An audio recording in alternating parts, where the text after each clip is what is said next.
আজকে আমি দেখাবো বাগানে আমি কি ধরনের সার নিজে তৈরি করে ব্যবহার করি। আমার ছাদ বাগানে আমি কি লিকুইড সার ব্যবহার করি, এছাড়াও কিন্তু আমি আরো কিছু সার ব্যবহার করি, যেগুলি একটা খাবার গাছে নিয়মিত দিতে পারলে পুরো এইভাবে আমরা প্রত্যেক সপ্তাহে সারটা চেঞ্জ করে দিব। আসসালামু আলাইকুম, কেমন আছেন সবাই? আশা করি সবাই বেশ ভালো আছেন। আলহামদুলিল্লাহ, আমিও ভালো আছি। আজকের ভিডিওতে অনেক ইন্টারেস্টিং জিনিস আছে, আশা করি সবাই ভিডিওটা পুরোটা দেখবেন। এখানে আছে ব্যবহার করা চায়ের পাতা, কিচেন ওয়েস্ট, চাল ডাল ধোয়া পানি, আর আজকে আমি বাগানের জন্য অনেকগুলো মাটি আনিয়েছি। দেখুন এখানে কতগুলো বস্তা আছে, আরো আছে এই দিকটায়, এছাড়াও এই পাশেও কিছু বস্তা আছে। মোট 15 বস্তা গোবর সার মিশানো মাটি আমি বাগানের জন্য নতুন করে আনিয়েছি। এইবার আমি এগুলোতে গরমের সবজি করব। যেহেতু আমি বাগানটা বড় করতে চাচ্ছি, তাই এই মাটিগুলো কিনে আনলাম। এমনিতে ছাদ বাগানের জন্য একবার যদি আপনি মাটি কিনে আনেন, তারপর সেগুলো কিচেন ওয়েস্ট দিয়ে বারবার মাটি তৈরি করতে করতে ছাদ বাগান পুরোটা ভরে যায়। কিন্তু এটা যেহেতু ধীরে ধীরে করতে হয়, একটু সময় লাগে, তবে এই প্রসেসে গাছ কিন্তু খুব সুন্দর হয়। আজকে আমি দেখাবো বাগানে আমি কি ধরনের সার নিজে তৈরি করে ব্যবহার করি। গাছে কিন্তু সবসময় এক ধরনের সার দিলে গাছের গ্রোথ ভালো হয় না। এখন সারটা যতই পুষ্টিকর হোক না কেন, এক ধরনের সার সবসময় দিয়ে গেলে কখনোই সেটা ভালো রেজাল্ট দেয় না। আমাদেরকে সবসময় মনে রাখতে হবে, আমরা যদি এক সপ্তাহে সরিষা খোল ভেজানো পানি দেই, পরের সপ্তাহে আমরা দিব সবজির খোসা ভেজানো পানি, তার পরের সপ্তাহে আমরা দিব পেঁয়াজের খোসা ভেজানো পানি বা কলার খোসা ভেজানো পানি। এইভাবে আমরা প্রত্যেক সপ্তাহে সারটা চেঞ্জ করে দিব। এতে গাছ খুব সুন্দর হবে। এক ধরনের সার সবসময় গাছে দিলে গাছের ভালো ফলাফল পাওয়া যায় না। এখানে আমি সবজির খোসা দিয়ে যে কন্টেনারটা ভরে রেখেছিলাম কিছুটা, সেটার মধ্যে মাটি দিয়ে দিচ্ছি। এই মাটিটা বেলে দোআঁশ মাটি, তবে যেহেতু কেনা মাটি আর একজন আমাকে বাসায় এসে দিয়ে গিয়েছে, তো এর মধ্যে বালির পরিমাণটা সে খুব বেশি দিয়েছে। সমস্যা নেই, এর মধ্যে গোবর মেশানো আছে।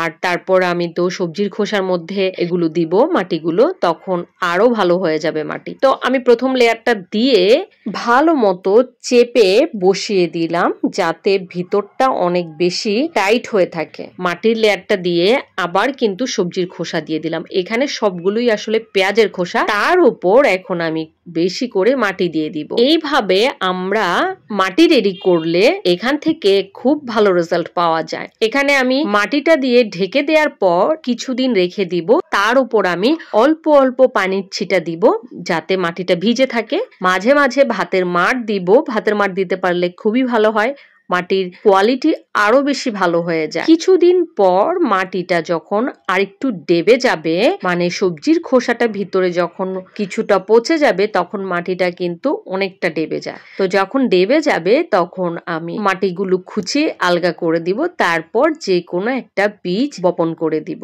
আজকে আমি আরো নিয়ে এসেছি, এই যে দেখুন, এগুলো হচ্ছে মুরগির বিষ্ঠা আর সাথে কিচেন ওয়েস্ট। আজকে আমি আমার ছাদ বাগান করার জন্য আমি যত ধরনের ঘরোয়া সার তৈরি করে গাছে ব্যবহার করি, তার সবগুলোই আমি ভিডিওতে দেখিয়ে দিব। এখানে আছে সবজির খোসা।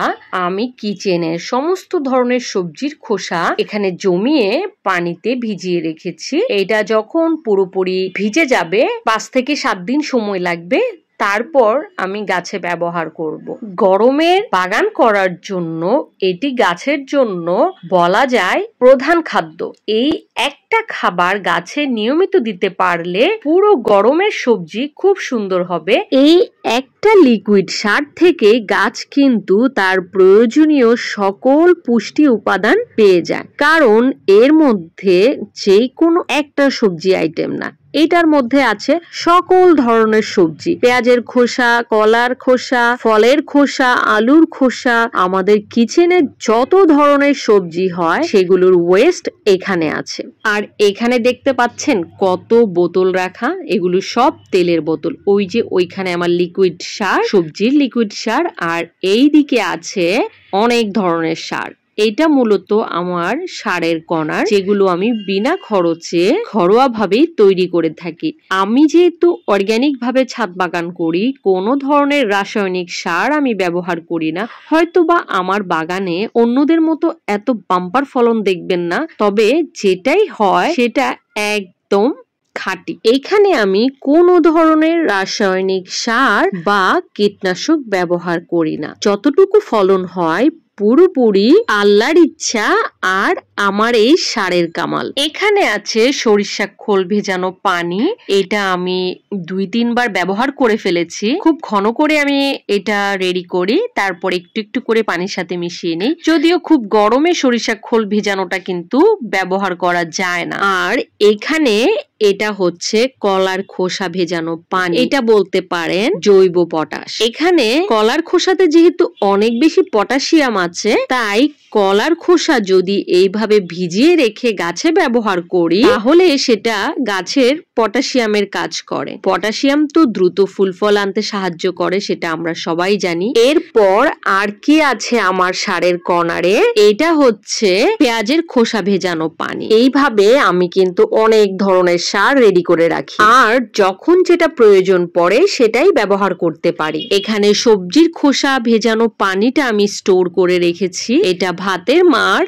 আর ওইদিকে চাল ডাল ধোয়া পানি, এটা চাল ডাল ধোয়া পানি আর ভাতের মাড় একসাথে করে রাখা। দেখে নিলেন আমার ছাদ বাগানে আমি কি কি লিকুইড সার ব্যবহার করি। এছাড়াও কিন্তু আমি আরো কিছু সার ব্যবহার করি, যেগুলো হচ্ছে ডিমের খোসার গুঁড়া, মুরগির বিষ্ঠা আর চা পাতা। এই যে এখন আমি দেখিয়ে দিচ্ছি আমি চা পাতা কিভাবে প্রসেস করি। যেহেতু আমার ছাদ বাগান, তাই অনেক বেশি চা পাতার প্রয়োজন পড়ে, যা আমরা বাসায় যেগুলো ইউজ করি সেখান থেকে জমিয়ে সম্ভব না। তাই যারা চা বিক্রি করে তাদেরকে বলে দিলে তারা এরকম ব্যবহার করা চা পাতা পলিতে করে দিয়ে দেয়। এগুলো আমি বাসায় এনে এই ধরনের একটা ব্যাগের মধ্যে ভরে নেই, যাতে ইজি ভাবে ধুয়ে ফেলা যায়। এর মধ্যে চিনি আছে, দুধ আছে, তাই এটাকে আমাদের ধুয়ে ফেলতে হবে। এই জন্য আমি এইভাবে এই যে ব্যাগের মধ্যে ভরে দেখুন কিভাবে ধুয়ে নিচ্ছি। এইভাবে আমি অনেকক্ষণ ভালো মতো ধুয়ে নিই, তারপর আমি পানি ঝরিয়ে রেখে দিই। পানিটা পুরোপুরি ঝরে গেলে এগুলো আমি ভালো মতো 2-3 দিন কড়া রোদে শুকিয়ে নেব। এরপর এটা গাছে ব্যবহার করার উপযোগী হয়ে যাবে। তখন আমরা সরাসরি গাছের গোড়ায়ও ব্যবহার করতে পারবো, মাটির সাথে মিশিয়েও ব্যবহার করতে পারবো, আবার চাইলে এটা ভিজিয়ে লিকুইড সার বানিয়েও ব্যবহার করা যায়। আমার বাগানের সব ধরনের অর্গানিক সারের ভিডিও দেখতে আপনাদের কাছে কেমন লাগলো প্লিজ কমেন্ট করে জানাবেন। ভালো লাগলে লাইক দিয়ে দিবেন, চ্যানেলটা সাবস্ক্রাইব করে দিবেন। আমার চ্যানেলে সব সময় অর্গানিক ভাবে কিভাবে গাছের যত্ন করা যায়, মাটি তৈরি করা যায়, এই ধরনের ভিডিও পাবেন। তাই ভিডিওগুলো দেখতে কেউ মিস করবেন না। সবাই ভালো থাকবেন। আল্লাহ হাফেজ।